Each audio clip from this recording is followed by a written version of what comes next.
It's my call to give and answer your questions. It's my call. How many times do we get redirected and we don't know what we're being protected from and we're fussing and we're mad about it? Like, it's an amazing thing. Now when things happen, my perspective is totally different. Like when I'm in the airport and my flight get delayed and people go to fussing and I see them getting mad and you could be by them and they're getting mad and you almost get mad and I'm like, I gotta walk off. They're about to make me mad, right? But when I walk off, I'm like, God, what are you protecting me from? Like when situations happen now, I'm like, life, what are you trying to teach me right now? Like, God, what can I extract from this situation since I don't like it and I don't understand it? I'm sure lessons and blessings, stages and phases, I'm sure it's something in it that I can extract and apply to some area of my life. James chapter 1, consider it pure joy, my brothers and sisters, when you face trials of many kind, because the testing of your faith goes on to produce perseverance, and perseverance must finish this race so that you may be complete and lacking nothing. In other words, we got to go through something in order to become the individuals that God wants us to become. So redirection, bring it. Opposition, bring it. Not saying that every day I wake up, I'm like, adversity hit me. No. No. But when it comes, I look at it different.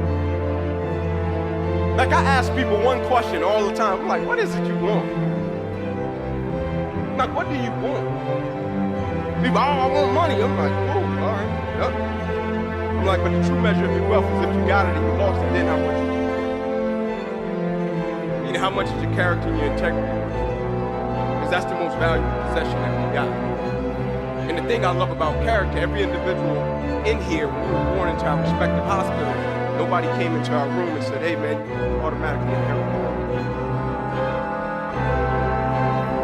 And so in my life, right, the biggest redirection, of course, came in 2006. Right? But at every phase of my life, I got redirected, but God also maneuvered me, right? And like I said before, I think when God has you on a mission, right, God will maneuver you through certain situations, and even when you can't stand it or understand it, God will still maneuver you to get you to the destination that He's trying to get you to. And I used to wonder as a kid, like, man, why am I growing up in this certain environment and I'm not getting touched? Like, I'm coming up in an environment where people are getting murdered.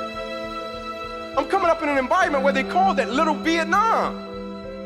I'm coming up in an environment where people are doing drugs, people doing everything. I'm coming up in an environment where I got robbed, right? But nothing happened to me. And I'm coming up in this environment in this 2-bedroom home with 14 people. And at every phase of my life, God sent somebody. And when He sent them, the only difference between me and some of my friends that I grew up around, when He sent them, I was smart enough to listen. In other words, young people, it takes 21 years to become 21. No matter how talented, how brilliant, how smart, and how powerful you are, it's just certain things you won't understand until you get experience in order to understand it.